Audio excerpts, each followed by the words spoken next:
Alrighty, welcome. My name is Joanna, aka Millennial Theramom, and I just wanted to make sure to be able to provide this supporting new parents postpartum mental health workshop somewhere so that people can see it in case they can't make the live workshops.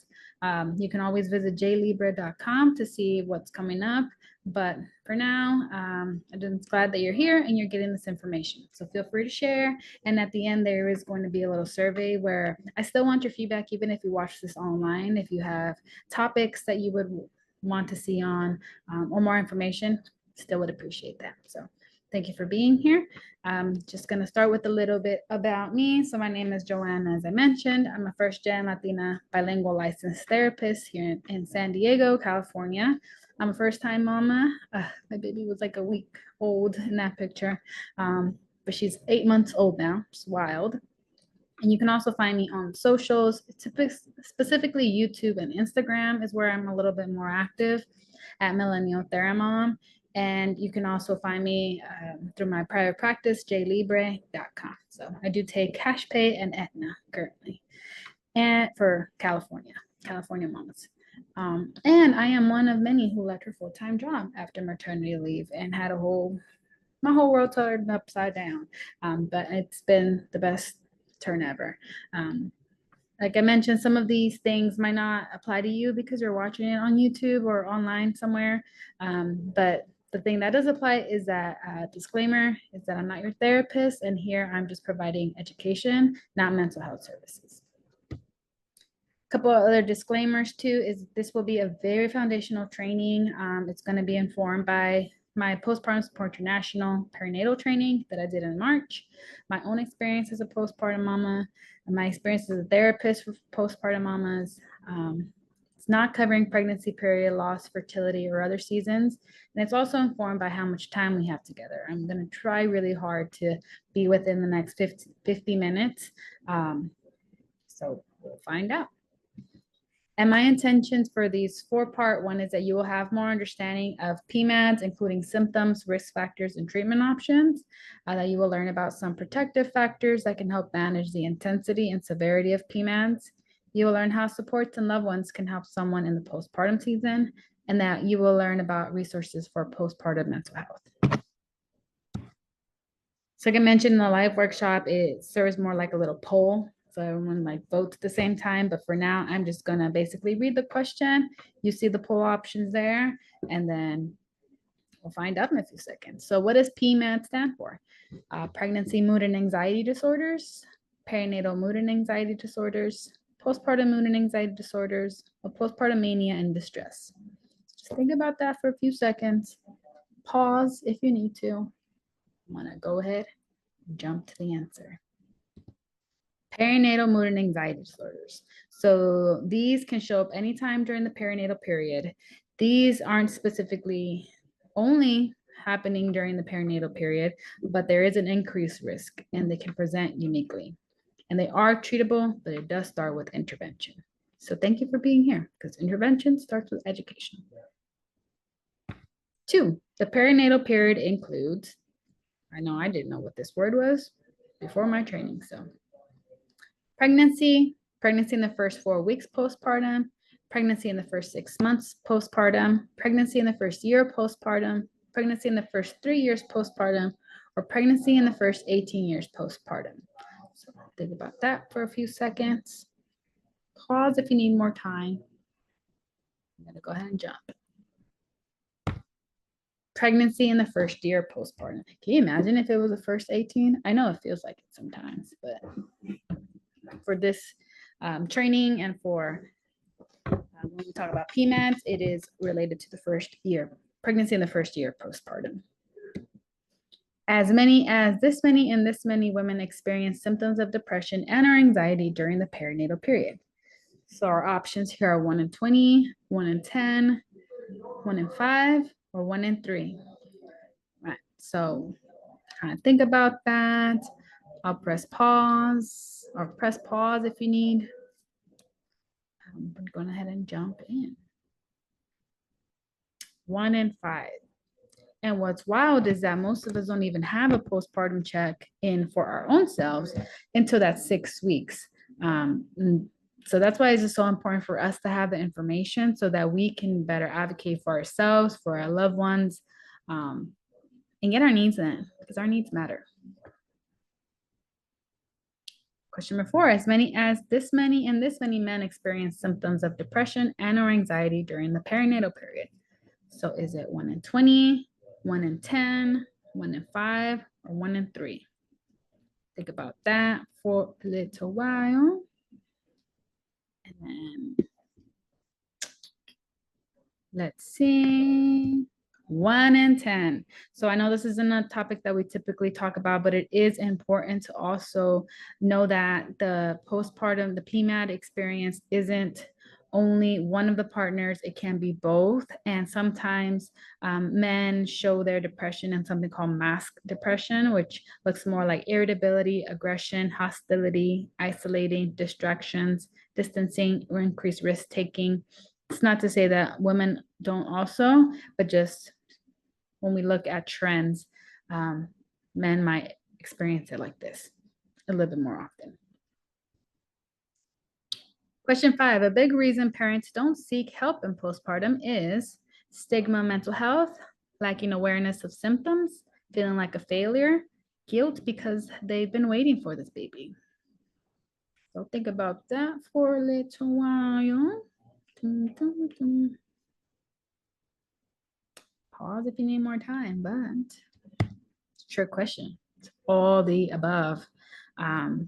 Yeah, this amongst many other reasons, but again, that's why I thank you for being here, for taking the time to learn, because this is how we squash the stigma. We talk about it and we do something about it.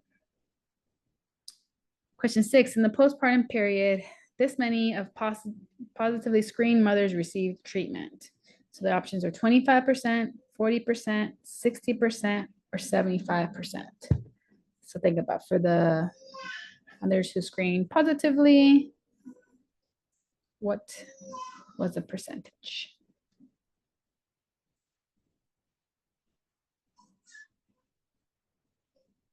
$25%. That's wild. I had to take a little moment to just, yeah. Only 25% actually receive support. So that's big, and it's important. Apologize for that. To step away for a little bit to tend to my baby. But then the question number 7, every year more than blank infants are born to mothers who are depressed, which makes perinatal depression the most underdiagnosed obstetric complication in America. So what do we think here? 50,000, 200,000, 400,000, or 600,000? So think about that. If you need to pause. 400,000. And what's wild here is that postpartum depression impacts the baby too. It impacts bonding, connection, feeding, sleep, and more. So when we take care of the postpartum mom or postpartum parent, we are also taking care of the baby. It's not one need is more than the other. It's that both needs need to be met. And then a little note on baby blues. 7 and 80% of new parents will experience sadness, tearfulness, worry, disrupted sleep, anxiety, and more, and mood swings during the first few days after having a baby. So this adjustment is normal. It resolves typically without any medical assistance. It doesn't mean that you shouldn't still try all the techniques we talk about, or 1 or 2, but just kind of pay attention to your body and your needs and your emotions, because typically if it's past 2 weeks, it might be something else. Hormones are a big factor in this, that roller coaster of hormones. So we're going to jump into a little video to bring some awareness, and just think about what is one thing that stands out from this video, or something you hadn't thought about or considered. As we celebrate dads this weekend, we want to take the time to highlight an important yet Somewhat unspoken taboo topic for fathers, paternal mental health disorder, also known as postpartum depression for dads. It is a real issue that isn't talked about much. I think many dads don't know that it exists, and many people in our newsroom had never heard of it until now. So we caught up with a licensed psychologist and a dad who's been through paternal postpartum depression to talk about the signs and the symptoms and solutions. Turns out 1 in 10 men suffer from postpartum depression during their partner's pregnancy and the years following. And if their partner is suffering from PPD, the chances are higher for men to go through the same mental health challenges. Dr. Dan Singley is a psychologist who sits on the Presidential Advisory Board for Postpartum Support International. He says it can lead to anxiety, OCD, PTSD, and psychosis. And he says these are some of the signs to look out for: agitation, anger, frustration, being more socially withdrawn or isolated. These dads will often have an increase in substance use, maybe into abuse. They might also do other dopaminergic activities, a lot more gaming, risky sex, gambling, jumping out of planes, and so forth. And some of those signs is what made Reginald Day realize he was going through paternal postpartum depression after the birth of his first child. He says his depression was weighing heavily on his family, so he sought help. Through what I call my period of darkness, which was almost about 4 years. My children are 12 months and 7 days apart. And so literally got thrusted into fatherhood. For me, it was, do I want to risk the stigma or lose my family? So I said, you know what, I'll risk the stigma. Well, now Reginald leads a support group for men struggling with mental health and says it's been life-changing for so many dads who really just needed validation and support. And this is a picture of their recent gathering a few days ago where dads brought the entire family out. He says it's important for fathers to open up about paternal PPD because so many cases go unreported and untreated. And International Father's Mental Health Day is coming up the day after Father's Day, and we're going to have access to some resources and more information on our website at 6. Awesome. So again, just kind of think about what is something that maybe stood out or you hadn't thought about it. So warning signs. So just like sometimes a little light goes on your car, doesn't necessarily mean that something is severely wrong. It's just that your car is noticing something's up. Same with our body. So there might be in our emotional health. So there might be some warning signs that could be pointing towards something bigger. Any of these and more could indicate a form of PMAD, but it's not meant to be diagnostic. So it's not like for sure this is you have a PMAD because you answered yes to one of these. It takes a little bit more. Some questions are you feeling sad or depressed? Do you feel more irritable or angry with those around you? Are you having difficulty bonding with your baby? Do you feel anxious or panicky? Are you having problems with eating or sleeping? Are you having upsetting thoughts that you can't get out of your mind? Do you feel as if you are out of control or quote unquote going crazy? Do you feel like you should never have become a parent? Are you worried that you might hurt yourself, your baby, or yourself? So just kind of think about that.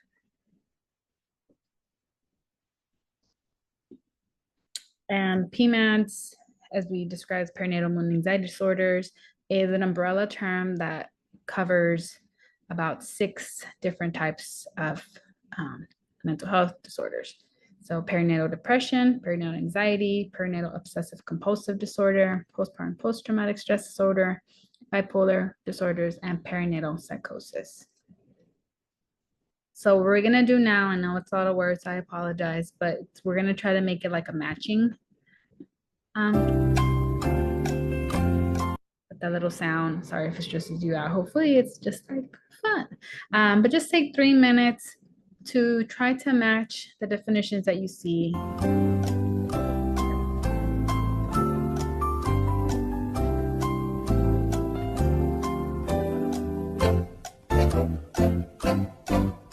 You're watching right now.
So we'll pause it there.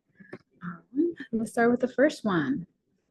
Perinatal psychosis. Sometimes seeing hear voices or images that others can't call hallucinations. They may believe things aren't true and distrust those around them. Severe.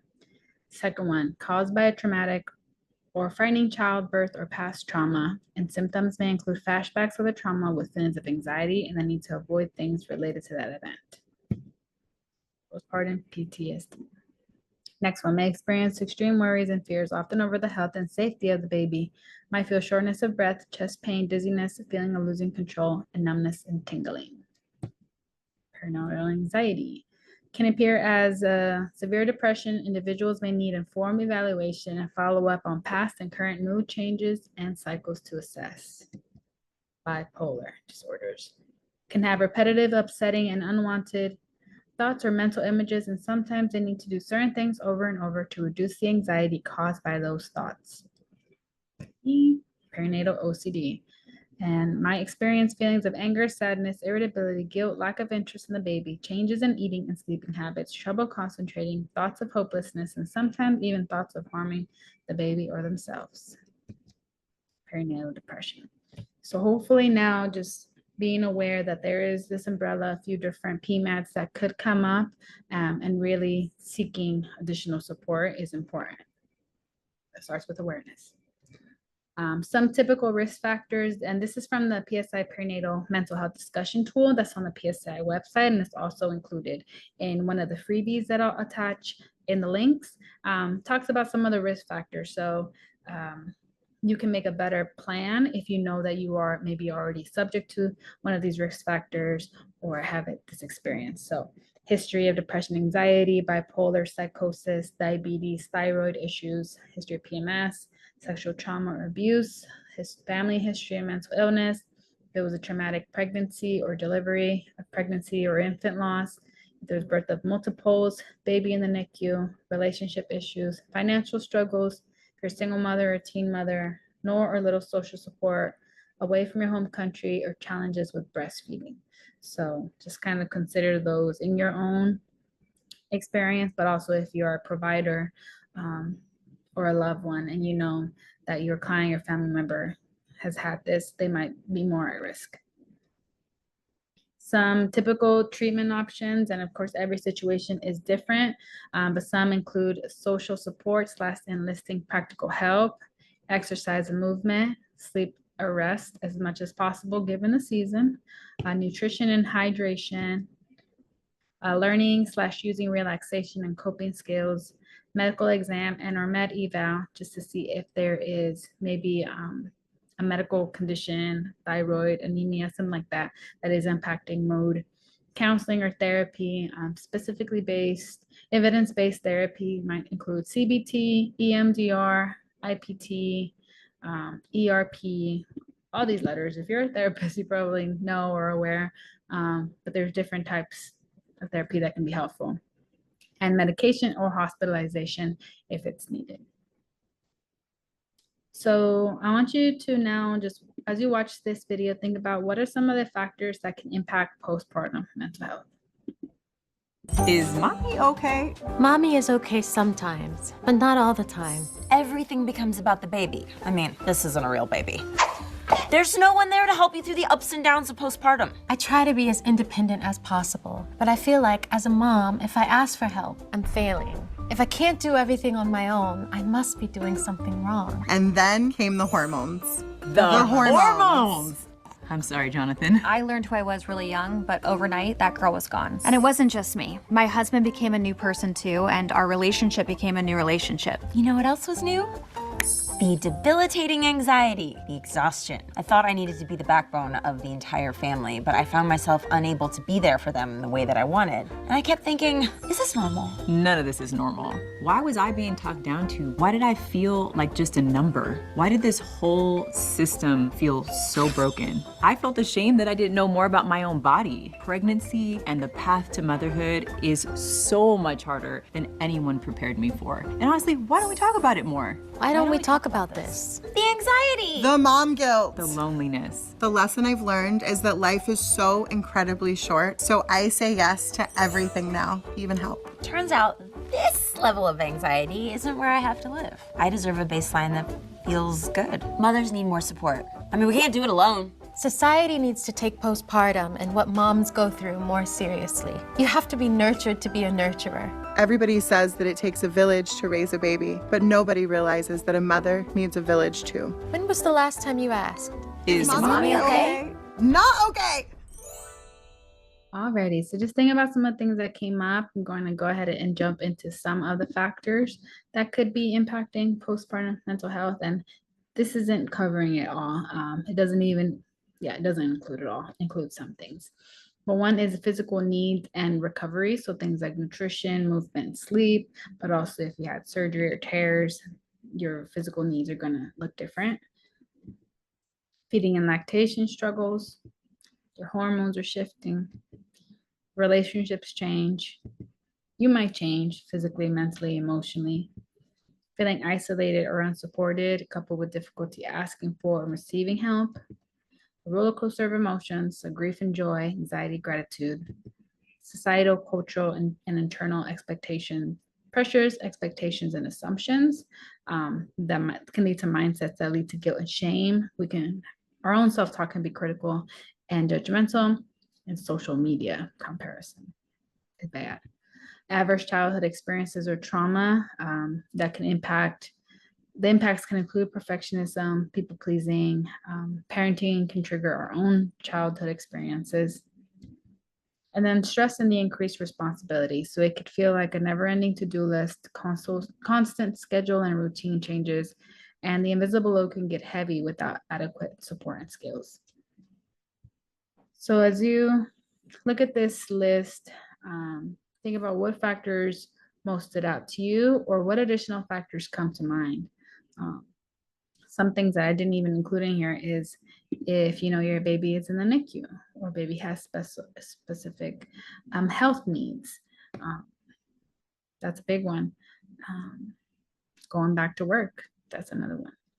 But just kind of consider what's coming to mind for you that you're like, oh, that could also impact postpartum, especially if you've been through it. Now we're going to zoom in on a few both areas and things that could be helpful. So nutrition and hydration is a big one. It's essential for the health and the healing. There's different ways you can incorporate this. It could be a snack caddy with a water bottle and some snacks, protein shakes, easy to prep meals, prenatals, postnatals, supplements. Confirm with your doctor what it is that you need. Food drop-offs, help with cooking, food with vitamins and minerals your body needs, like veggies, fruits, whole grains, protein, anything like that. So nutrition is a big thing. Hydration is a big thing. Exercise and movement. So don't go super hard in the beginning, right? Always listen to your body and clear with your doctor first, but check in on what could movement look like.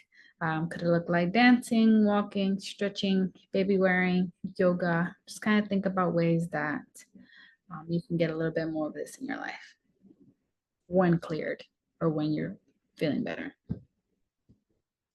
Time for self. So you're going to go through a transition and it will take time to discover the new you. So really this matrescence is similar to adolescence.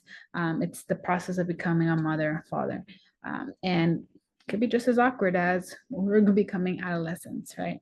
And it will possibly create shifts in your relationships, shifts in your priorities, shifts in your values. You may decide you don't want to go back to work, and it might just create a lot of adjustments. And some things that you can do to try to make this time for yourself is maybe journaling, exploring hobbies and interests, talking to other grown-ups, whether this is therapy or support groups, parent groups, and feeling the feels about returning to work, staying home, or combo. It's okay to pay attention to your needs. If anything, it's necessary. I'm going to talk a little bit about sleep now. It's not a joke. Lack of sleep can increase the risk for PMADs, and PMADs can impact the ability to sleep. So it's kind of like a cycle. But just trying to remember that it's better to get 4 chunks of 2 hours than no chunks of no hours. So when there is the opportunity to sleep, thinking about, are there any intrusive thoughts getting in the way? Are there any ruminations, difficulty resting?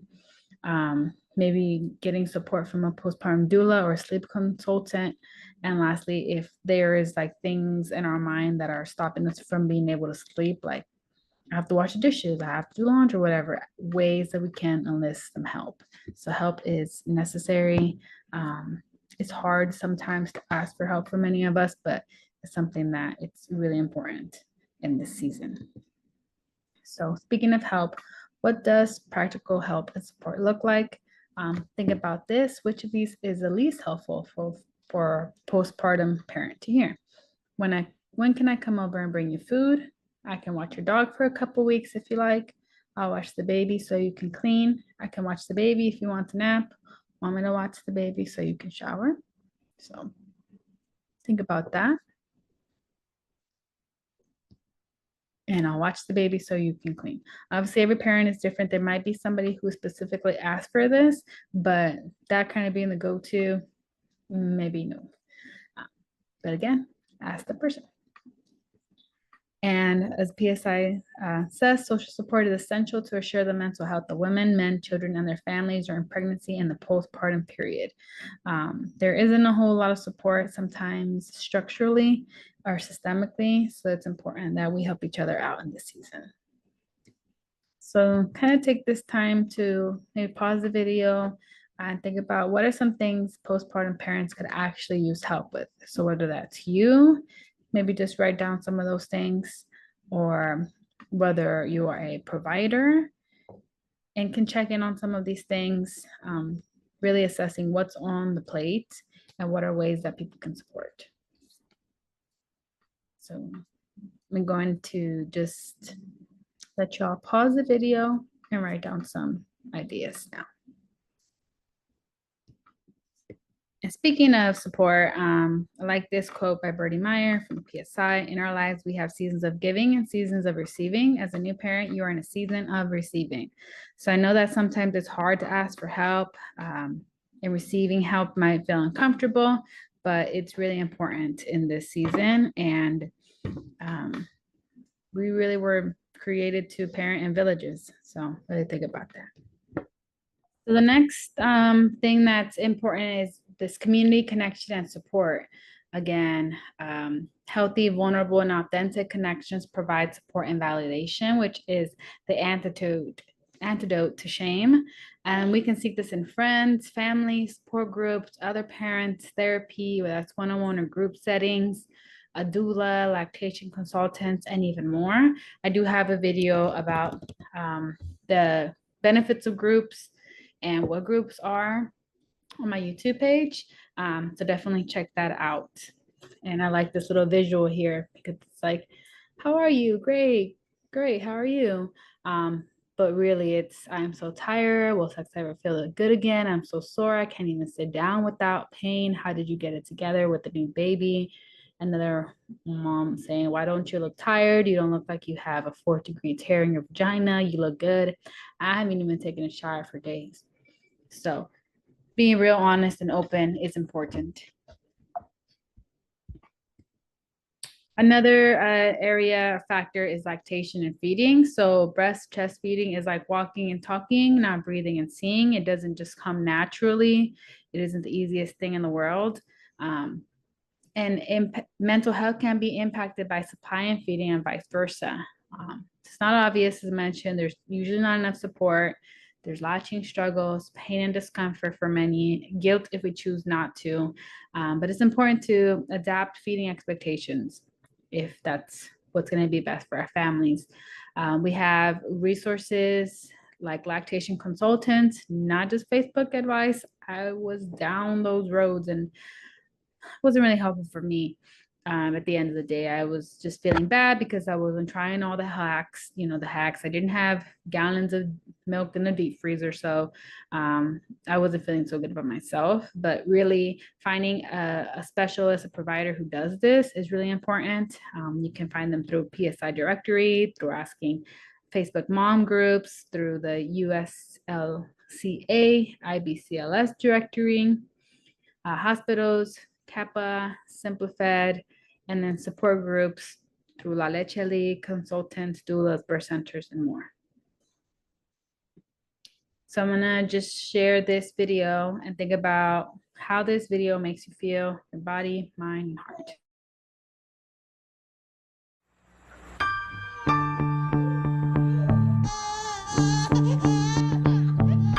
Pressure pushing down on me, pressing down on you, no cure is for. Under pressure that brings a building down, splits a family in two, puts people on the streets.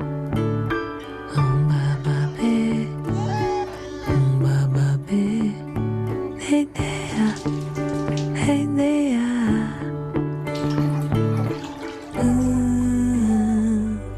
Pressure pushing down on me.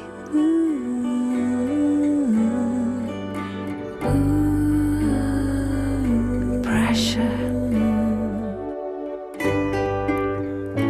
under pressure. So again, just kind of reflect on that video, how it made you feel. That is a real experience. The roller coaster is real. This part is just kind of the expectation. So what types of pressures, expectations, and assumptions do you see in society and culture about being a mom, dad, parent? Think about the social media, the TV, the movies, family members, or friends. Think about what kind of assumptions are made. Again, if you're watching this on YouTube, just pause and really take this time to reflect. Some of them, and not all of them, is this expectation that moms are the default parents, that fathers are babysitters or watching the baby for mom, that resting is selfish, that breastfeeding will come easy and naturally, and breast is best, that good moms don't take breaks from their kids, and that I will enjoy all parts of parenting because I wanted this. So you can kind of think about how that impacts your mindset. So this is just one example. Let's say the situation is I'm scrolling through Instagram and I see a super mom prepping meals in a spotless house with 5 children, right? A thought that might come through my head is like, wow, I only have 1 kid and I can barely make time to shower. The emotions might be guilty, judgmental towards myself or her, and inadequate. I might feel some knots in my stomach, a heavy heart, and my behaviors might be that I continue to doom scroll, I shut down, I'm irritable toward my partner. So this is like just good to know that sometimes these expectations and assumptions are shaping our mind, and being able to talk back to that self-thought and say, you know what, I'm doing the best I can, or we don't see all the behind the scene tantrums. Like that's just not realistic. So yeah. Another thing is that can impact our mindset is stress. And I like this visual of the window of tolerance. This basically says that in the middle, when we have we have a situation in our life that is stressful, but we are within our window of tolerance, we can tolerate it pretty well. We might feel calm, alert, relaxed, aware of our options, more likely to use healthy coping and communication skills. But sometimes life happens and it throws us out of that window, whether to hyperarousal, which might feeling fight or flight, which looks more like defensive, irritable, angry, or anxiety, fear, panic, or it might dip us down to hypoarousal, which looks more like freeze, so depression, collapse, shut down, easily giving up, and overwhelm. So the trick is, going through life up and down, that's normal, but being stuck in a hyper or hypoarousal isn't good for our emotional health, physical health, relationships, anything like that. And people have different window sizes in any given day, honestly, time of the day, week, but stress and trauma specifically can make your window smaller, but the wider your window is, the more you're able to think, feel, and act effectively and flexibly, even when you're facing high levels of stress. And gratefully, you can widen your window with coping skills. So some of the coping skills here you can add to your toolbox, and again, start with one is relaxation skills, which might be like deep breaths, mindfulness, meditation, muscle relaxation, body scans, stretching, yoga, including the baby and me. Hobbies are things that bring you creativity and joy. Time outdoors, nature and sunshine is good for you. Moving your body, so walking, dancing, include your baby, stretching, snuggles with your baby, skin to skin, baby massages, singing or humming, reading, audible, podcast, journal, watching something funny, laughing, support groups, safe relationships, spiritual practices, therapy and or medication, and more. Everyone's toolbox is unique. So just kind of think about that. And as you watch this, just think about what is one thing that stood out from the video or something that you hadn't thought about or considered.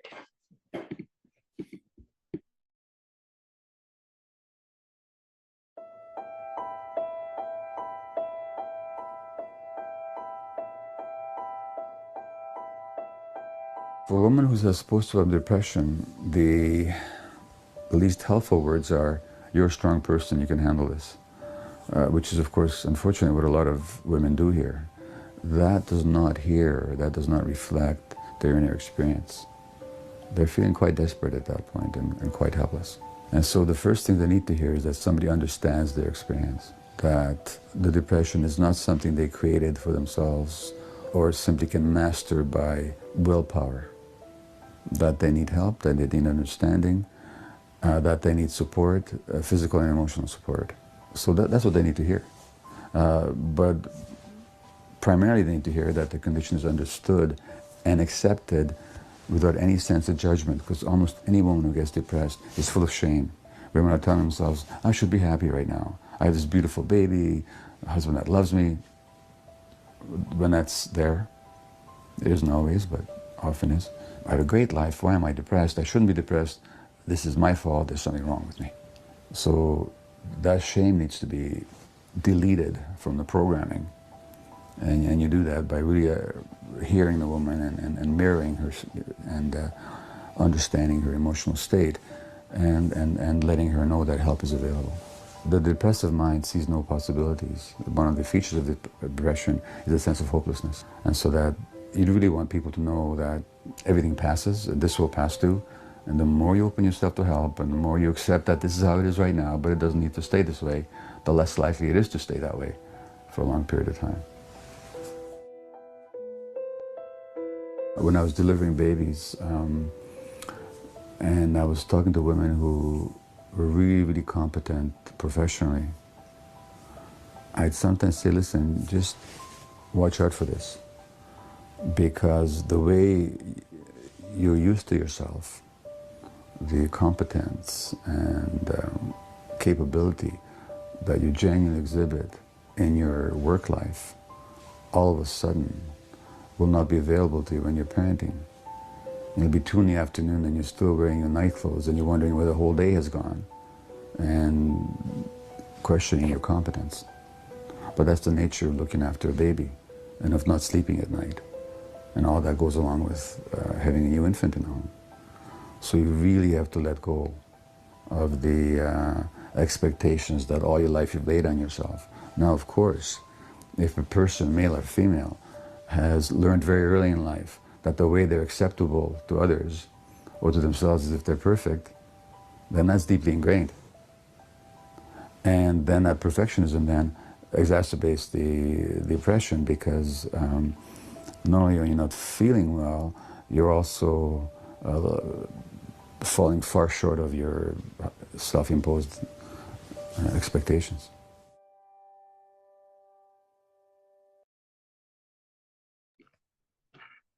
Alrighty, so yeah, I think that I really like that video. I hadn't thought about things like perfectionism, expectations, but it is real and it does impact your mental health. And one quote that I felt like was very relevant after I watched that video was this one. "You are not alone. You are not to blame. You will feel better and be well with the help." So sometimes this is the best medicine, just having someone validate our experiences and letting us know that there is hope.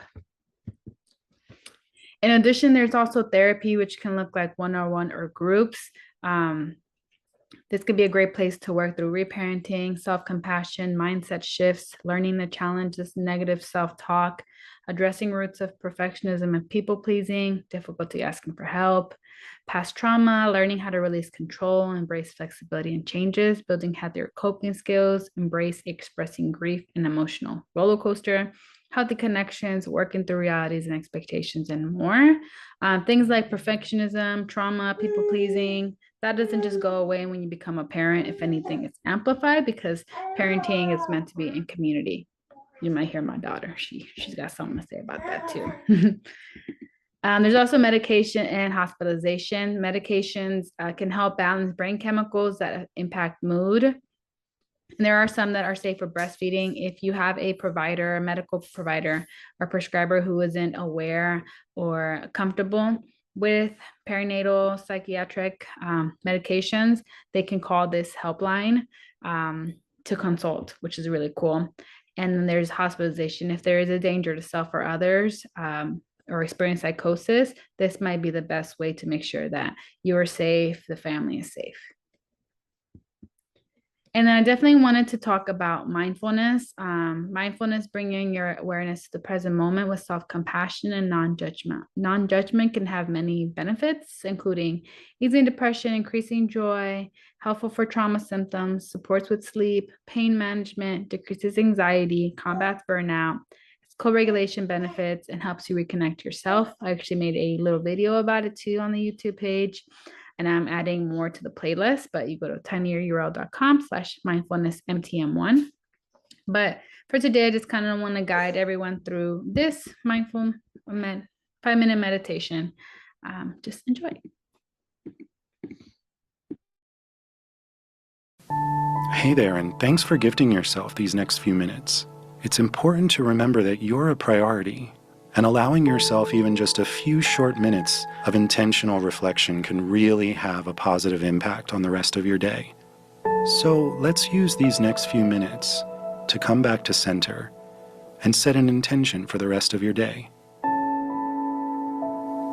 Move into a comfortable position, whether you're seated at your desk at work or laying on the couch at home, and gently close your eyes and shift all of your attention onto your breathing, taking slower, deeper breaths than you've taken all day so far.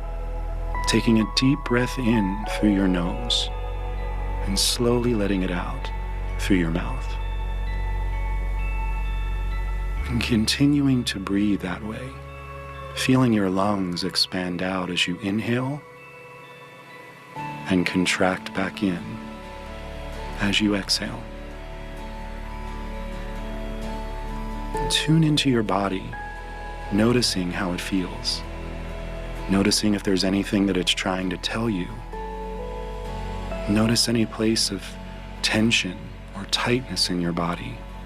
And give those areas permission to relax, sending love into those areas. Thank your body for taking such good care of you, and let it know that it's okay to rest and relax for these next few minutes.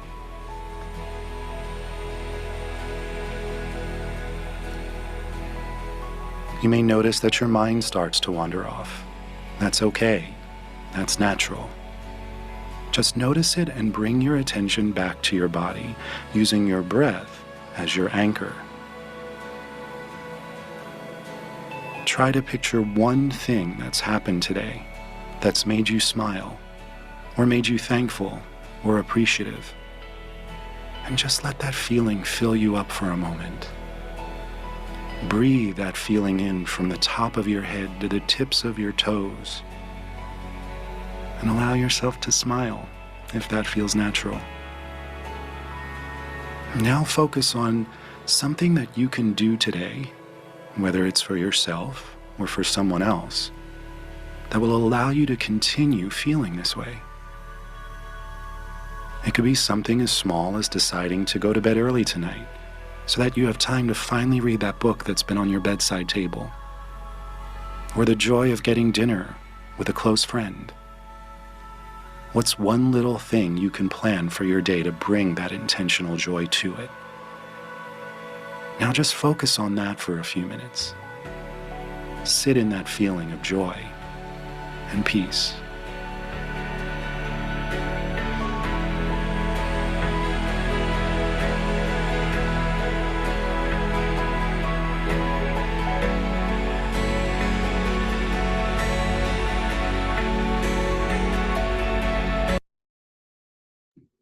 I want to be mindful of time, but definitely check out mindfulness. I think it's a great resource, especially in postpartum, pregnancy, beyond, just for anybody, anywhere. And in this next section, I'm not going to actually start the timer, but I just want you to think about the role that most directly speaks to you, whether you're a parent in a formal support or a formal support. What are some ideas that could be helpful for someone in the postpartum period from the role you chose? Some categories to consider are nutrition, movement, sleep, time for self, coping skills, support, practical help, counseling, support groups, medical eval, medication, and hospitalization. So just pause the video and think about some ideas. These are some pre-populated ideas. I said my daughter's here. They're not all encompassing, but maybe you're a parent in postpartum and you're figuring out how to incorporate one of these baby steps, right? Nutrition, movement, sleep, asking for help, time for self, mindfulness. Maybe it's time to get a babysitter or another support. Self-compassion, working on that. Social media breaks, connecting with a loved one, exploring support groups or therapy. These are all ways to start your journey. You can also, if you're an informal support or a loved one, maybe offer to bring foods and snacks, offer to refill a water bottle, come over and help with chores, validate, normalize, babysit. And then if you're a formal support provider, assessing these nutrition, movement, sleep, intrusive thoughts, supports, time for self, exploring mindset, processing the past, referring to support groups, discussing expectations and realities, referral to a psychiatrist, refer to consultant, lactation consultant, and continue to learn. Now, just kind of think about as we wrap up, what is your next baby step, some way to continue to heal or learn.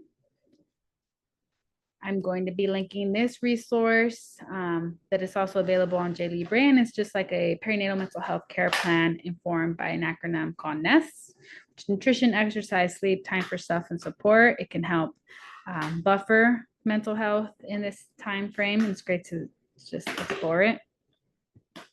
There's also Postpartum Support International, which has great resources. They have information, they have directory, they have supports. Definitely check it out.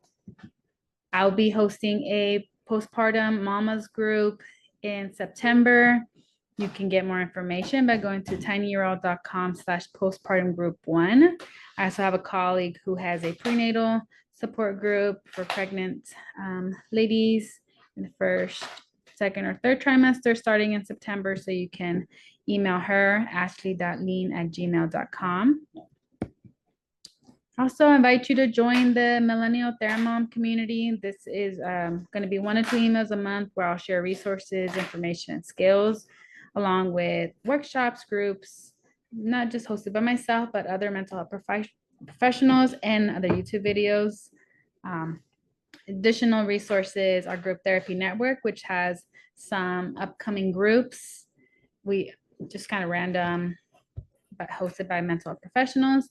There's also the Mom Well podcast, which there's many amazing podcasts out there. This just happened to be the one that I was introduced to, that I still listen to, and how I even found out about Postpartum Support International. So it's a good place to start. And then there's Simplify, which I recently heard about, which is like really supporting with the lactation and feeding. And thank you. If you want to go to a live workshop, feel free to check out my website, jlibre@jlibre.com. You can also sign up for the community by just filling out the little form at tinyurl.com/mtm community. Follow me on Instagram, and I would really, really appreciate if you can fill out a survey. Again, it will help me inform just how to be better and what kind of topics y'all are interested in. So thank you. I appreciate y'all. Let me take that off. I appreciate you hopping on. I know that I had to pause a couple times and tend to my daughter and all that fun stuff, but I appreciate y'all sticking around and learning. But yeah, take care. Bye-bye.